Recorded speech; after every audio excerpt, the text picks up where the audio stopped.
Allez, bienvenue dans cette nouvelle vidéo. Je suis dans un cadre un petit peu particulier aujourd'hui. Je suis en escale entre l'Asie et la France et je me trouve à Munich en plein soleil, ça fait plaisir. Et justement, aujourd'hui, on va parler d'expatriation parce que je reçois beaucoup de messages. Je le sais, il y a beaucoup d'entrepreneurs en ligne qui veulent potentiellement s'expatrier en Asie ou ailleurs dans le monde. Il y a beaucoup de questions. On me pose comment j'ai fait, quel type de visa j'ai pris, quel pays faut aller visiter ou comment j'ai fait pour accéder à l'expatriation en Thaïlande. Bref, je reçois beaucoup de questions, mais en fait, il y a beaucoup de gens qui ne se posent pas forcément les bonnes questions parce qu'ils pensent que l'expatriation va finalement régler tous leurs problèmes, régler leurs problèmes de revenus, régler leurs problèmes de motivation, régler leurs problèmes concrètement de leur vie, alors que c'est pas forcément pas forcément le cas, et ça peut même amplifier des problèmes. J'en ai vu beaucoup, on va le voir, qui se sont complètement noyés dans l'expatriation, et je pense que c'est pas fait pour tout le monde, et il n'y a ni à faire, on va dire, mais surtout, il y a des bons moments pour le faire, d'accord, plus ou moins. Je vais te donner un petit peu, moi, mon expérience de l'expatriation. Quand est-ce que je te recommande de t'expatrier? Et avant que j'aille un peu plus loin, je vais te rappeler pourquoi, si tu me découvres dans cette vidéo, pourquoi moi je te fais cette vidéo et pourquoi je me suis expatrié. Je suis parti en décembre 2019 pour une année sabbatique en Australie, à la base année sabbatique qui s'est transformée en 2 ans et demi. Pourquoi? Parce qu'il y a eu une certaine maladie qui est arrivée et du coup j'étais resté bloqué là-bas, plus ou moins volontairement. En tout cas, je ne voulais pas rentrer en France. Pourquoi? Parce que moi j'étais en recherche d'un projet. À l'époque, j'étais pas du tout entrepreneur en ligne, j'avais toujours été salarié, mais je savais au fond de moi que la situation ne m'allait pas. J'avais l'impression qu'on n'exploitait pas forcément, ou que j'exploitais pas forcément bien mon potentiel, et que j'avais un peu les mains liées, que c'était pas moi qui décidais finalement de mon avenir. Et je me voyais pas rester comme ça encore 20, 30 ou 40 ans jusqu'à la retraite. Je pense que j'aurais vraiment pété un plomb d'un moment, même si j'étais dans une situation qui n'était pas non plus trop inconfortable, mais je sentais que ça se dégradait au fur et à mesure. Et donc, c'est pour ça que moi je suis parti en Australie. J'ai aussi passé mes diplômes de personnel trainer là-bas, et c'est là où je suis devenu coach en ligne. C'est là où j'ai appris tout l'entrepreneuriat. Une fois que j'ai passé mes 2 ans et demi en Australie, j'ai eu le choix de revenir en France ou bien de voyager. J'ai choisi le choix du voyage parce qu'avec une activité en ligne, pour moi, ça me semblait logique de voyager. Mais je n'étais pas vraiment expatrié, j'étais vraiment nomade. Et je vais vraiment donner la différence parce que être expatrié dans un pays plus ou moins ou être nomade, c'est un petit peu différent. Quand tu es nomade, tu as souvent encore ton entreprise qui est en France parce que pour plein de raisons, tu le verras après, mais tu ne peux pas faire non plus n'importe quoi. Tu es obligé d'être de toute façon résident fiscal d'un pays, tu es obligé d'avoir ta boîte dans un pays. Même si tu ne vis pas dans ce pays, tu es obligé d'avoir un pays. Tu ne peux pas être apatride comme ça ne marche pas. Et quand tu voyages dans plein de pays, comme moi c'était mon cas pendant 2 ans, un mois dans un pays, un mois dans l'autre, finalement tu ne peux pas vraiment demander de résidence fiscale parce que tu n'es jamais un minimum fixe, d'accord? J'ai aimé cette période, j'ai beaucoup voyagé pendant 2 ans, j'ai fait tous les pays plus ou moins que je voulais aller voir. Je suis content, j'ai coché les cases de ma liste, mais après il a bien fallu se poser un petit peu.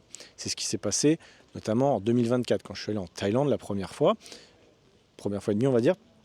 C'est là où moi je me suis senti bien, j'ai senti qu'il y avait un vrai potentiel aussi de développement, que ce soit personnel ou professionnel. Et c'est pour ça que je suis resté depuis 2024. Mais sache une chose, c'est que depuis 2026, que officiellement j'ai fait les démarches pour être résident fiscal en Thaïlande et surtout que il y a une mouche qui me tourne autour, que j'ai clôturé, on va dire, mon entreprise en France. Mais dans toutes ces années, sinon de voyage, j'ai toujours eu mon entreprise en France. Et je pense qu'aujourd'hui, si tu veux être sûr de t'expatrier ou de changer ton entreprise, il faut que ce soit une décision réfléchie. Moi, ça m'a pris genre 4 ans avant de me dire « Ok, je quitte la France » au niveau fiscal et au niveau de mon entreprise. D'accord? Ça n'a pas été un choix comme ça spontané, juste « Oh, j'en ai marre des impôts » ou « Oh, mon entreprise ne marche pas, il faut que j'aille à l'étranger pour la développer. » Non.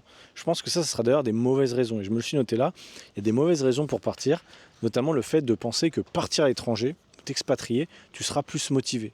Au contraire, je ne suis pas sûr, parce que tu auras plus de tentations, et au contraire, si tu n'arrives pas à toi-même te motiver, te canaliser dans ton propre pays, sache que dans un pays extérieur, ça peut être très très très dangereux. Également, croire que ton business va exploser par miracle. Le fait juste de s'expatrier va faire que tu auras plus de clients. Non. Ou alors, si tu veux tout simplement fuir ton quotidien, essayer de devenir une nouvelle personne à l'étranger, ou que tu veux juste économiser sur les taxes, ça je pense que c'est une erreur parce que tu vas emmener en fait tes habitudes avec toi. Donc il y a un vrai travail avant de s'expatrier, c'est pas une formule magique, même si de toute façon je pense que tu n'as pas grand-chose à perdre, on va le voir. Je suis quand même pro-expatriation, mais je sais aussi que c'est pas fait pour tout le monde, ni à chaque moment, d'accord? C'est hyper important. Parce que ce que tu comprends pas quand tu vois les gens, ou moi par exemple m'expatrier, oui, je voyage beaucoup, je fais des stories au café, je vais dans les petits coworking, des fois je vais à la plage, bon là j'habite pas à la plage à Chiang Mai, mais tu comprends, j'ai mon scoot, j'ai le soleil une bonne partie de l'année, oui, ça c'est ce que tu vois. Par contre, ce que tu vois pas, c'est quand tu t'expatries au démarrage, tu es tout seul. T'as peut-être pas un réseau d'amis autour de toi, t'as peut-être pas ta famille autour de toi. L'administration, en Thaïlande par exemple, c'est un petit peu différent, même complètement différent. Tu es obligé d'apprendre des nouveaux codes. Tu vas taper aussi pas mal de formalités administratives.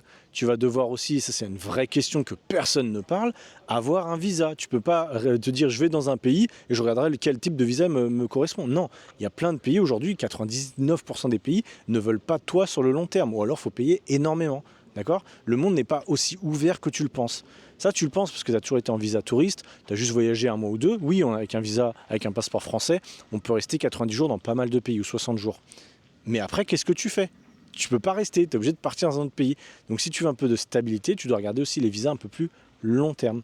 Également, tu dois regarder des choses comme l'assurance maladie, le décalage horaire avec ton activité, bref, les pertes de repères. Tu dois créer aussi un nouveau cercle social. Bref, tu dois aussi tout changer. Quand par exemple, demain, tu t'expatries à Bali ou à Phuket en Thaïlande, c'est très compliqué pour toi parce que tu es arrivé dans une destination de vacances, 90% des étrangers que tu vas voir sont en vacances, et toi, tu vas faire partie des 10% des étrangers qui travaillent là-bas, sur place. Donc, tu as le choix, soit tu te mets dans une bulle et tu charbonnes, soit tu te laisses emporter, tu dis oh c'est bon, c'est les vacances. Moi j'en vois plein, ils arrivent en Thaïlande, ils font le lapsus, ils pensent qu'ils sont en vacances. Clairement, ils me disent oh l'autre fois je suis en vacances. Voilà, ça va très très vite, les gens qui pensent qu'ils sont en vacances en Thaïlande. Moi, ça n'a jamais été mon cas. J'ai jamais aucun pays où je suis allé où je me suis dit c'est les vacances. Parce que c'est du travail. Et souvent, même quand j'ai des gens en call, ils pensent que je suis en vacances toute l'année. Ils me disent toi c'est bien, t'es en vacances toute l'année. En fait, moi, je pense pas du tout. Aujourd'hui, je suis pas du tout en vacances toute l'année. J'ai juste un cadre de vie qui est différent de la France. Mais honnêtement, je suis pas plus en vacances. Au contraire, je travaille même plus que peut-être si j'étais en France. Je suis encore plus motivé pour garder justement ce mode de vie-là.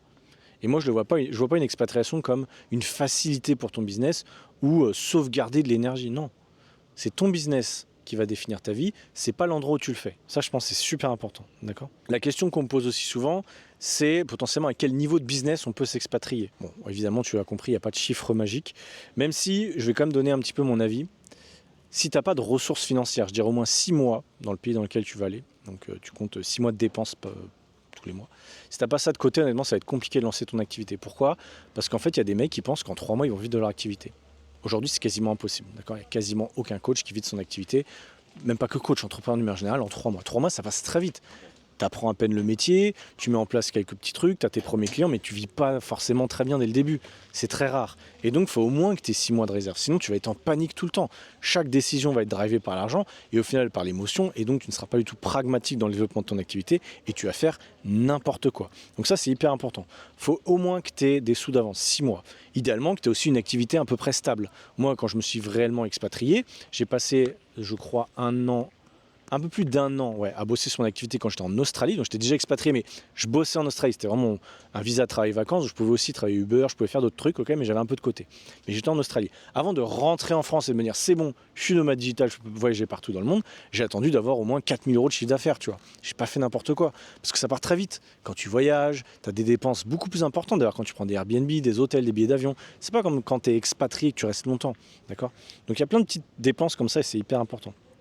Et comprends bien, il faut que ce soit ton business qui finance ta vie et pas l'inverse. Alors évidemment, il y a aussi de gros avantages à s'expatrier. Oui, je suis pro-expatriation, je ne veux pas te dire le contraire, j'habite plus en France depuis 6 ans. Oui, je pense qu'il faut partir. Mais il n'y a pas que ça. Bon, les côtés positifs quand même, coût de la vie. Moi, je paye 30% moins cher le coût de la vie que j'ai en Thaïlande par rapport à la France. J'ai des impôts plus avantageux. Je vais le voir cette année, vu que j'ai changé ma résidence fiscale cette année, je vais en dire un peu plus, mais globalement, je vais payer beaucoup moins d'impôts. Je ne suis pas à 0%, contrairement à ce qu'on pourrait croire. Il n'y a quasiment plus, même ça existe quasiment pas, de pays où tu payes 0% d'impôts. Même à Dubaï, aujourd'hui, ça a changé, d'accord ? En Thaïlande, c'est pareil. Il y a des lois, quand même, tu es obligé de les respecter logiquement. Après, il y a entre que la loi te dit et ce qui se passe sur le terrain. Évidemment, en Thaïlande, c'est un peu ça. Mais dans la loi, tu dois déclarer tout l'argent que tu rapatries en Thaïlande. Et ils vont dire, je rapatrie rien. Les impôts, ils sont pas cons au d'un moment. Tu payes quand même un loyer, tu payes des choses en Thaïlande. Eh bien, c'est pareil. Moi, je sais qu'à la fin de l'année, je vais quand même déclarer un minimum pour être viable aussi sur le long terme et que tout le monde soit OK, tu vois, qu'il ne vienne pas m'emmerder, que la France non plus n'aille pas me dire un jour, oh là là, votre résidence fiscale en Thaïlande, elle est bizarre, parce que machin. OK, moi, je veux faire ça plutôt bien. Également, il faut être sûr, et ça dépend après des conventions d'imposition en fonction des États, mais en Thaïlande par exemple, il faut passer au moins 6 mois de l'année dans le pays, d'accord? Donc une expatriation, c'est pas je suis nomade digital et je bouge tous les mois, non. Il faut que tu te poses 6 mois en Thaïlande. Il faut aussi généralement que tu aies un contrat de location à peu près longue durée, 6 mois, 1 an. Quand tu veux ouvrir par exemple une LLC aux États-Unis, que tu veux ouvrir un compte bancaire, etc. Alors, je ne te parle même pas d'ouvrir un compte bancaire en Thaïlande parce qu'on ne peut pas avec le type de visa que j'ai, mais au-delà de ça, ouvrir un compte bancaire, il faut quand même un certificat de résidence généralement. Et ça, forcément, ça demande de se poser un petit peu plus, de connaître les règles du pays, de payer aussi des fois des gens pour te le faire, légalement évidemment. Okay, hyper important. Ça, les gens n'y pensent pas. Hein. Généralement, c'est des questions que tu ne penses pas tout de suite. Puis après, tu dis, ah, mais en fait, c'est peut-être pas si simple que ça, l'expatriation. Et non, c'est pas si simple. Et c'est pour ça aussi qu'il faut se faire accompagner potentiellement.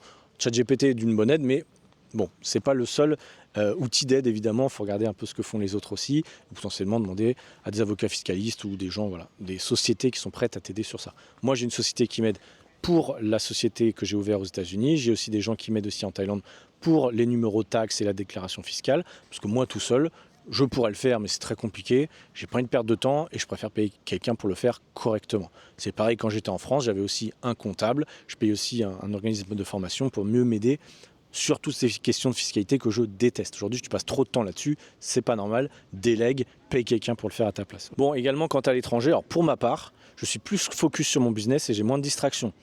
Pourquoi ? Parce que j'ai pas forcément de famille là-bas, je peux rester vraiment dans ma bulle, je suis pas tout seul, j'ai ma copine et des amis, mais je peux quand même rester dans ma bulle relativement sereinement toute la semaine. Les gens que je fréquente sont des entrepreneurs en ligne, donc ils savent ce que c'est de bosser, d'accord ? Ils vont pas te demander tous les 4 matins d'aller boire une bière ou un café. Non, on sait se gérer, généralement on comprend un peu la limite et c'est ok. Également, évidemment, quand tu pars à l'étranger, tu fais des rencontres beaucoup plus intéressantes avec des gens qui ont peut-être le même mode de vie que toi, de nomades, d'entrepreneurs. Donc moi, les discussions que j'ai avec les gens que je rencontre à Chiang Mai, ça n'a rien à voir avec les gens que je pourrais rencontrer en France. Rien à voir. Même quand je retourne en Europe, je vois tout de suite la différence de mentalité pour plein de raisons. Là, j'étais dans un café, je sortais mon ordinateur, le gars m'a dit gentiment, le barman, un Allemand, m'a dit « Non, vous ne pouvez pas sortir votre ordinateur à l'intérieur du café, il faut que vous alliez dehors. » Donc c'est comme si j'étais un fumeur limite. Non, tu fumes pas dehors, tu fumes dehors. Donc ça m'a fait assez rire. Je sais pourquoi ils le font, parce que c'est pas très rentable, quelqu'un qui se pose sur son ordi, etc. Mais en Thaïlande, ça n'arrive jamais. On n'a jamais dit de faire ça. Donc c'est une différence aussi de mentalité par rapport aux gens qui bossent en ligne. Là, j'étais le seul sur mon ordinateur, tout le monde était là en mode chill et tout. En Thaïlande, je sais très bien que dans plein de cafés, je vais aller, il y aura d'autres mecs et d'autres filles avec un ordinateur. D'accord ? Ça fait un peu partie de la communauté en Thaïlande, à Bali, dans d'autres pays. C'est pour ça aussi qu'on s'expatrie, pour éviter d'être tout seul, pour éviter d'être un ovni. Là aujourd'hui je fais ma vidéo, bon il n'y a pas grand monde autour de moi, c'est plutôt tranquille, mais il y a des pays honnêtement, même en France, j'aimerais pas forcément tourner une vidéo. Déjà c'est pas très safe, tu vois, là j'ai mon trépied, ma caméra, mon téléphone. J'ai déjà repéré l'environnement. Honnêtement, Munich, ça a l'air d'être plutôt une bonne ville, assez safe, donc j'ai pas vu de mecs chelous trop. À part quelques alcooliques, ça se passe plutôt bien. Il y a des villes, peut-être à Nantes, où je viens, ou à Paris, je n'irais pas forcément m'amuser à filmer avec ma caméra dehors. Pourquoi ? Parce qu'on sait tous, toi et moi, qu'est-ce qui peut se passer. Et en réalité, c'est pas normal. Bref, à l'étranger, on a moins ce problème-là, en tout cas dans les pays où tu choisis de t'expatrier. Également, l'ouverture d'esprit, la météo, évidemment, que tu vas choisir. Nous, en Thaïlande, en ce moment, c'est la saison des pluies, mais ça me dérange pas. J'ai choisi d'y rester. Là, je suis rentré en France pour profiter de l'été un petit peu. Et voilà. Mais si je veux, je peux vivre au soleil toute l'année. Je peux rester 6 mois en Thaïlande, après je peux aller ailleurs. Bref, ça, c'est la vie d'un expatrié, c'est top. Également, au niveau du sport, ça, pour moi, l'expatriation, elle n'a pas changé grand-chose. Je m'entraîne de la même manière, mais également sécurité, comme je te disais, et globalement la liberté. Liberté aussi financière. Dans les pays dans lesquels tu vas t'expatrier, tu seras moins taxé, évidemment. Le coût de la vie sera moins cher, sinon c'est un peu idiot dans un pays où c'est encore plus cher et plus taxé. Je pense qu'on est d'accord. Mais par exemple, en Thaïlande, on a un bon niveau de qualité de vie qui est un peu moins, et si on est objectif, un peu moins intéressant qu'en France globalement, mais en fait tu payes moins cher les services, tu payes moins cher plein de trucs, et au final tu peux te faire des restos tous les jours, tu peux aller à l'hôtel toutes les semaines, et t'es pas dans le rouge. En France tu peux pas se te faire ce genre de petits plaisirs-là, ou alors il faut gagner énormément d'argent. Donc voilà, moi j'ai vu ce matin, j'ai payé 25 € mon petit-déj, je paye 6 € le café à Starbucks, c'est 4 fois plus cher que ce que je paye à Chiang Mai. Voilà, je me paye 4 restos ou 4 cafés pour le prix d'un ici à Munich. Bon, bah c'est comme ça. Et j'ai pas besoin de travailler 4 fois plus dur, parce que moi je gagne mes euros en ligne, que je les gagne, mes euros que je vive en Thaïlande ou à Munich ou à Paris, mes euros que je gagne c'est les mêmes, d'accord? C'est là où je vais les dépenser que ça va jouer. Et c'est pour ça que c'est important de choisir sa destination au niveau du coût de la vie, également au niveau fiscal, évidemment. Après, il y a quand même des gros inconvénients à s'expatrier, les gens ne le voient pas tout de suite, mais je le redis, l'éloignement de la famille, c'est compliqué. Moi, je dois rentrer 2 fois par an, ça a un coût aussi, un coût émotionnel et un coût économique. Là, c'est 1 200 € à chaque fois pour revenir, donc c'est 2 500 €, on va dire, de trajet, juste parce que je suis expatrié, que je vais rentrer en France 2 fois par an. T'es pas obligé, mais maintenant, voilà, faut pas non plus être égoïste dans un sens, c'est que tu avais le choix de partir. Si tu as beaucoup de gens, peut-être qui sont plus âgés, tes parents, etc. en France, bah, c'est aussi ton rôle peut-être de rentrer régulièrement. Même si moi, en tant que tel, demain, tu me dis tu rentres pas en France pendant 5 ans, ça me dérangerait pas spécialement. C'est pas le pays qui me manque en tant que tel. Je suis pas mécontent de rentrer, mais ça me va très bien de pas rentrer, très honnêtement. Je vois pas une évolution très positive en Europe de toute façon. Par contre, quand je vais à Hong Kong, quand je vais peut-être aller en Chine cette année, ou dans les pays asiatiques, genre Singapour, ou même Dubaï, mais c'est pas en l'Asie, bah là moi je suis content parce que je vois une vraie évolution, j'ai l'impression que le monde se développe, le monde avance et ça me fait plaisir. Également fatigue des voyages, là tu vois je suis là j'ai pas dormi de la nuit, tu vas peut-être le remarquer, je parle doucement parce que je fais mon vol de nuit, je suis arrivé à 5h du mat ici à Munich, j'ai mon vol qui est à 15h donc j'avais 10 heures d'escale. Bon là c'est tranquille mais je suis un peu fatigué quand même et le décalage horaire va falloir s'y remettre. Bon voilà. Comme je te disais les visas aussi, il y a peu de pays qui délivrent des visas de nomades, très peu en réalité. Et c'est pas fait pour tout le monde. Aujourd'hui, le DTV en Thaïlande, tu dois prouver par A plus B que tu as des revenus réguliers avec ton activité. Tu dois prouver aussi, je sais plus combien de milliers d'euros sur ton compte en banque. Bref, si tu es débutant, aujourd'hui, la Thaïlande, elle t'accepte pas. Aujourd'hui, elle t'accepte peut-être en visa touriste, mais c'est un visa précaire où tu dois rentrer et ressortir à chaque fois. Moi, je l'ai fait pendant 1 an, c'est extrêmement chiant. Parce que tu sais jamais est-ce qu'ils vont t'accepter. Là, ils ont resserré un peu la vis. Bref, t'es dans la merde. Le visa DTV, aujourd'hui, moi, c'est 5 ans où je peux rentrer tous les 6 mois. Enfin, j'ai 6 mois d'affilée, je rentre, j'ai 6 mois de... Enfin bref, c'est hyper bien. En gros, je peux rester à l'année, c'est top. Le seul inconvénient, c'est qu'on peut pas ouvrir de compte en banque, de compte bancaire là-bas. C'est le seul inconvénient. Mais pour 350 € les 5 ans, c'est un visa hyper intéressant. D'accord ? Et il y a des visas qui coûtent beaucoup plus cher en Thaïlande, donc il y a 10 000 €, 15 000 €, etc. Et dans beaucoup de pays, tu dois payer pour rester. Nous, on ne comprend pas ça en tant qu'Européens, parce qu'on a une chance, c'est qu'en Europe, tu peux voyager partout. Mais le problème aussi, c'est qu'en Europe, tu es taxé partout. Aujourd'hui, il y a peu de hubs en Europe où tu peux économiser beaucoup fiscalement. Bref, tu peux te renseigner, il n'y en a pas beaucoup moins en tout cas. Okay. Également, il n'y a pas de la paperasse dans les autres pays, oui. Tu peux payer des gens pour le faire, c'est l'avantage dans des pays un peu comme ça, parce qu'en France, je sais pas trop, tu peux payer un comptable, mais c'est extrêmement cher. En Thaïlande, tu peux payer des gens pour te le faire, c'est pas très compliqué. Donc voilà, c'est juste pour te faire comprendre que l'expatriation, j'en ai déjà parlé dans plusieurs vidéos, c'est pas parfait, d'accord ? C'est pas parfait évidemment. Maintenant, si tu veux vraiment t'expatrier, déjà tu peux aller voir ma vidéo où j'ai parlé des 15 pays pour s'expatrier en 2026, d'accord ? J'ai fait une tier list, ça déjà ça pourra t'aider sans doute, je te la mettrai en haut pour regarder un petit peu, avoir une idée des pays, parce que entre voyager dans un pays ou entendre ce qu'on t'a dit sur un pays, aller 2 semaines et y vivre, ça n'a rien à voir. C'est pour ça que moi je vois des gens aujourd'hui qui s'expatrient dans des pays, ils sont jamais allés, ils disent je vais aller vivre là, ils ont même pas fait 2 semaines de vacances là-bas, et même 2 semaines je trouve que c'est pas assez. Vous êtes des malades en fait de vous expatrier comme ça. Moi la Thaïlande, j'ai mis du temps à me dire j'y habiterai, d'accord ? Si je vais tester, j'ai entendu du bien, mais il faut quand même voir. Les gens sont différents, un mode de vie différent. Tu te rends pas compte en fait quand tu es là dans ta bulle de vacances 2 semaines, ça n'a rien à voir avec le quotidien. Vraiment, je vous le redis, c'est hyper important. Les visas, évidemment, il faut se renseigner aussi à l'avance. Un visa en Thaïlande notamment, ça se demande avant d'arriver dans le pays. Pas quand tu es dans le pays, tu dois ressortir si tu veux faire une demande. Le budget, évidemment, aussi, il faut budgéter avant de partir. Tu pars pas comme ça du jour au lendemain, c'est un coup de tête. Si tu n'as pas de revenus, la Thaïlande, elle va checker tes comptes bancaires potentiellement. Et d'autres pays, et ils vont dire non, tu dégages, t'es un clochard, tu rentres pas chez nous. Et c'est logique, d'accord ? Il n'y a qu'en France, potentiellement, qu'on accueille la misère du monde, mais dans plein de pays, aujourd'hui, il y a une immigration qui est vraiment choisie. C'est-à-dire que les mecs, ils choisissent qui est-ce qui rentre pas. Et en Thaïlande, c'était un peu la foire, là, ça va être de moins en moins la foire. Clairement, ils vont faire le tri. Donc je te dis, fais gaffe. Au niveau de l'assurance aussi, pensez à une assurance. Si aujourd'hui tu pars de l'Europe, tu n'as plus la petite carte verte, là, je l'ai vue, elle traîne encore dans mon portefeuille, elle me sert plus à rien depuis des années, elle me servait déjà pas à grand chose avant. Mais voilà, il faut penser à prendre une assurance. Là, moi j'ai pris une assurance internationale qui coûte 1 800 € l'année, qui est une bonne assurance. J'ai pris Allianz, tu peux en avoir pour 1 200 € je crois, la moins chère. ça revient moins cher que de cotiser chaque mois. J'ai fait le calcul, c'est moins cher de payer une assurance privée que tu peux utiliser partout dans le monde que de payer ta petite carte verte. D'accord ? Il faut bien le comprendre aussi. Ça s'appelle la solidarité en France, on paye pour tout le monde, ok. Mais sache qu'avec ta boîte, tu payais, enfin toi avec tes impôts, ce que tu veux, machin, truc, on a fait le calcul avec ChatGPT, c'est moins cher de payer pour toi-même. D'accord ? Ça, c'est un truc à prendre en compte. Également, compte en banque. Alors ça, c'est un sujet un peu touchy, donc je ne vais pas trop en parler. Il faudrait avoir des comptes en banque qui ne soient pas forcément en France si tu t'expatries. Tu peux garder tes comptes français, mais il faudra aussi des comptes à l'étranger. Et quand tu t'expatries, il faut aussi comprendre que tu dois bien fermer ta boîte en France. Tu dois fermer ta boîte. Si aujourd'hui ta boîte elle est en France et que tu pars en Thaïlande, tu peux pas demander la résidence fiscale en Thaïlande parce que tes intérêts économiques sont en France. C'est vraiment important de le comprendre. Tu peux ouvrir une boîte aux États-Unis, une LLC, et rester en France. Non, si tu quittes la France, tu n'y reviens plus. Tu n'y reviens que pour les vacances, d'accord ? Tu n'as plus d'intérêt économique là-bas, tu n'as plus ta résidence là-bas, tu n'as plus ta femme et tes enfants qui habitent là-bas. Et il y a plein de critères comme ça à respecter selon les pays. Si tu ne respectes pas, la France, elle va te requalifier en tant que résident fiscal français et tu vas payer de toute façon, d'accord ? Donc il faut faire ça proprement. C'est pas simple, il faut se renseigner avant, d'accord ? Et ça, c'est hyper important. Et comme je te disais, il faut aussi tester avant de s'installer. Je pense que c'est important de prendre un Airbnb dans un quartier, tester un peu le quartier dans la ville, 2-3 semaines. Si ça me plaît, ok, je peux peut-être me projeter sur un contrat d'aller un bail de 6 mois. En Thaïlande, tu peux faire 6 mois, tu es obligé de prendre un an. Au moins, tu verras si ça te plaît. Important. Parce qu'en fait, il y a des saisons en Thaïlande, c'est pareil. En Thaïlande, on a la saison des pluies, il y a des gens, ils arrivent, ils connaissent pas la pluie toute la journée. En Thaïlande, ça arrive. Il y a des saisons en Thaïlande, il fait extrêmement chaud. C'est beaucoup plus chaud que la canicule en France. La canicule, c'est rien à côté de ce qu'on a en Thaïlande des fois. Ça, si t'es pas prêt, je comprends pas, moi, d'habitude, je vais en Thaïlande au mois de décembre, il fait 25 degrés. Mais ça, c'est que 2 mois dans l'année, le reste de l'année, soit il pleut, soit il fait très chaud, où il y a de la pollution à Chiang Mai. Et ça, le problème, c'est que si t'as pas regardé l'ensemble de l'année, tu peux pas le savoir. D'accord ? Bon, voilà, après, bon. On s'adapte, évidemment. C'est comme à Dubaï, les gens qui viennent à Dubaï, évidemment, à l'année, tu comprends bien qu'il y a 6 mois de l'année où il fait très chaud.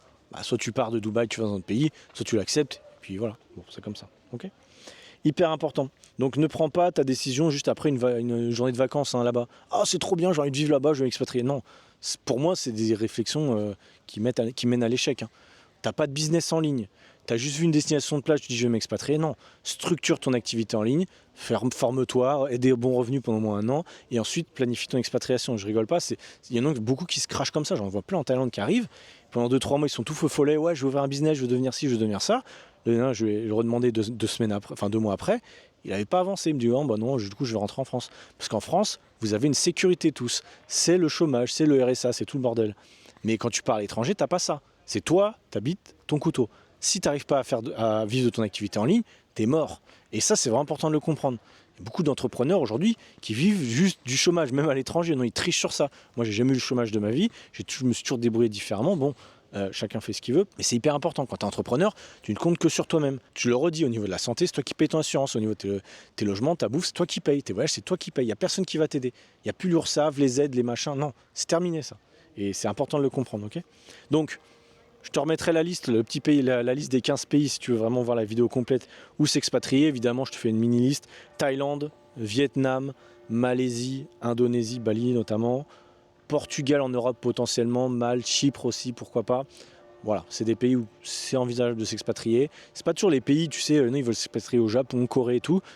Les gars, si vous ne faites pas 10 000 € de chiffre d'affaires dans ces pays-là, si vous n'avez pas un compagnon ou une compagne qui vit là-bas, c'est compliqué. Prenez aussi ça en compte. Coût de la vie et visa. C'est pas parce qu'on veut vivre dans un pays que forcément c'est accepté. Il y a plein de pays où c'est compliqué. Moi, par exemple, j'adore l'Australie. Je l'ai mis dans ma liste d'ailleurs. J'y ai vécu 2 ans et demi avec un working avec des visas. Aujourd'hui, je ne peux pas y retourner. En tant que travailleur nomade, je peux pas. C'est trop tard. Je peux plus faire de working holiday parce que j'ai 35 ans cette année. Le visa touriste, oui, je peux rester peut-être 90 jours, mais je peux pas vivre en Australie et travailler en ligne. C'est impossible. Ils m'acceptent pas. L'immigration, elle dit non, on veut pas toi dans le pays. Et ça se comprend, c'est comme ça. Il y a plein de pays, en fait, c'est comme ça. Donc, tu peux pas tout faire. Si je veux vivre en Australie, il faut que j'arrête mon coaching en ligne, j'ai pas le droit de bosser en ligne, et je deviens, un métier plombier, parce qu'ils ont besoin de plombier. Une connerie, c'est ça. Je me fais des études de plomberie, et voilà. C'est comme ça que ça se passe dans le vrai monde. On fait pas toujours ce qu'on veut. Le monde te paraît libre, mais en réalité, il l'est pas tellement. D'accord ? C'est hyper important. Par contre, toi, tu es libre de vivre de ton activité en ligne. Ça, au moins, c'est vrai. Okay ? Donc, concrètement, l'expatriation aussi, c'est pas fait, je voulais te le dire, pour quelqu'un qui déteste être seul. Si aujourd'hui, tu es toujours entouré de gens, demain, tu pars dans un pays tout seul, tu es mort. Solitude, tu vas rien comprendre. Si tu sais pas te débrouiller même en France avec un minimum, avec prendre un appartement, faire tes courses par toi-même, tout ça, si t'as jamais fait, si t'es vraiment assisté par tes parents ou tes frères et soeurs et tout, ça peut être compliqué au démarrage. Je dis pas qu'il faut pas le faire, mais ça peut être compliqué, d'accord ? J'ai vu des gens partir en expatriation, ils parlaient pas anglais, moi. c'est un peu compliqué, il faut avoir un peu des bases quand même. Je dis pas, moi non plus, hein, quand je suis parti, j'étais pas le plus débrouillard, mais j'ai quand même voyagé pas mal avant. Je pense qu'il y a des bases, ok. Également, si tu as besoin de voir ta famille toutes les semaines, bah évidemment, ça va être compliqué, tu vas vite le ressentir. Si tu n'es pas autonome, si tu n'as aucune épargne, comme je te disais, ça va être compliqué. Ou si tu cherches juste une fuite, en fait, tu veux fuir ta situation, là aussi, c'est peut-être pas forcément la bonne raison. Je te conseille de peut-être pas partir tout de suite. Parce que je te le dis, il y en a beaucoup qui partent, mais il y en a beaucoup aussi qui reviennent, qui sont complètement broke après quelques mois, parce qu'ils n'avaient pas vraiment de plan. C'était juste un échappatoire. Okay, donc comprends bien que l'expatriation, c'est pas forcément une récompense, c'est pas non plus une fuite, mais c'est une conséquence de ton travail, l'expatriation. C'est j'ai développé mon activité en ligne, j'ai voyagé un peu, je me suis débrouillé, je me suis renseigné. Oui, il y a des trucs fiscaux, c'est chiant, il y a des trucs administratifs, c'est chiant, tu peux pas faire tout ce que tu veux, je le sais. Mais voilà, c'est possible. Fais-toi accompagner, que ce soit sur ton activité en ligne et après sur ton expatriation. Et ensuite, bah, tu pourras potentiellement essayer de vivre dans un pays qui te correspond davantage, un pays où tu prends plaisir, un pays qui est sûr, un pays où les gens sont sympas, un pays où les gens sont calmes, où les gens sont civilisés. Voilà, peu importe. En tout cas, c'était mes critères. Et je suis content d'avoir trouvé ça à Chiang Mai. Voilà, j'espère que cette vidéo t'aura plu. N'hésite pas à t'abonner, à liker évidemment si ce genre de vidéo un peu sur l'expatriation te plaît. N'hésite pas à me dire aussi en commentaire si toi tu as des envies d'expatriation, peut-être me dire où est-ce que tu souhaiterais aller et on pourra en débattre, en tout cas échanger sous cette vidéo. Merci à toi, je te dis à la prochaine. Ciao!